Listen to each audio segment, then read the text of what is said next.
à la découverte du département.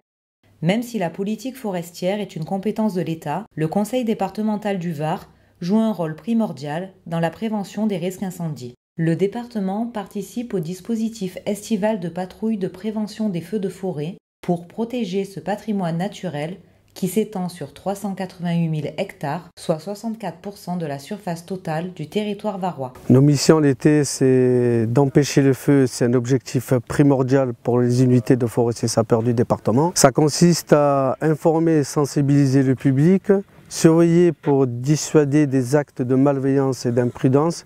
Et enfin, c'est l'attaque de feu naissant, c'est l'acte majeur de lutte contre le feu. Sa réussite, elle repose sur la rapidité et la force de frappe. Elle nécessite la mise en place anticipée de moyens appropriés dans le cadre d'une mobilisation préventive, que ce soit terrestre et aérienne. Nous concernant, on est le premier maillon de la chaîne de ce dispositif terrestre. Chaque jour, dès le début du mois de juillet et jusqu'à la fin de la saison estivale, les forestiers sapeurs du Conseil départemental du Var sont présents dans 17 véhicules de patrouille. Le département arme aussi la vigie du Montcom, véritable poste de contrôle des massifs forestiers varois. Le but, c'est de surveiller toutes les détections des fumées sur les 360 degrés de la vigie. En gros, on domine sur la vigie Montcom 44 000 hectares. Ce qui nous délimite après le plus gros, tout ce qui est au niveau versant nord, c'est la Sainte-Baume.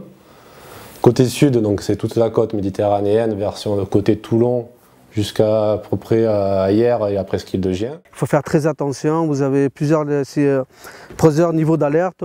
Les plus importantes, c'est sévère, très sévère et très sévère extrême. Et concernant la pénétration des massifs, que ce soit à pied ou en véhicule, à pied, très sévère, c'est fortement déconseillé d'y pénétrer, on ne peut pas les interdire, mais quand même on leur explique qu'en s'engageant dans un GR, ils engagent leur sécurité. Et ensuite, la pénétration des véhicules, elles sont ouvertes que dans les zones où la circulation est autorisée. Nos actions sur le terrain l'hiver, c'est de rendre les espaces sensibles moins vulnérables à la propagation des mises à feu et de permettre aux moyens de secours d'intervenir efficacement. Ça passe par un débroussaillement des départementales qui longent et qui traversent un massif forestier dans tout le département, ainsi que la réalisation d'ouvrages DFCI.